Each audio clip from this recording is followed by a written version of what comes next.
Саламатсыздарбы эжелер жана агалар. Мен Ысык-Көл областынын Тоң районуна караштуу Көк Мойнок бир орто мектебинин 5-классынын окуучусу Карпекова Адинай Талайбековна.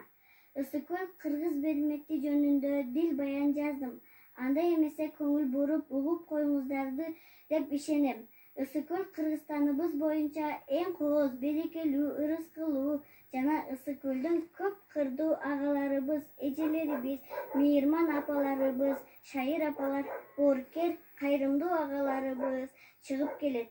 Мисалы, Урмат Барктабасов, белгилүү невролог Бакыт Көчөрбаев, белгилүү манасчылар Саякбай Каралаев, Кыргызстанга белгилүү ырчы Замир Арыкбаев жана башка көп таланттуу агаларыбыз, эжелерибиз чыгып келе жатат.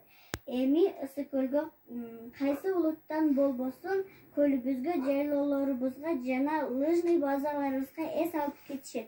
Мисалы, Казакстан, Россиядан, Өзбекстандан, Индиядан, Турциядан, Оштон, Нарындан, Жалалабадтан жана башка шаарлардан деги койчу бүт өлкөдөн келип эс алып кетүүдө. Ысык-Көл жөнүндө көптөгөн акындарыбыздын, ырчыларыбыздын ырларын ырдап жүрөбүз. Мисалы, Алыкул Осмоновдун Ысык-Көл деген ыры.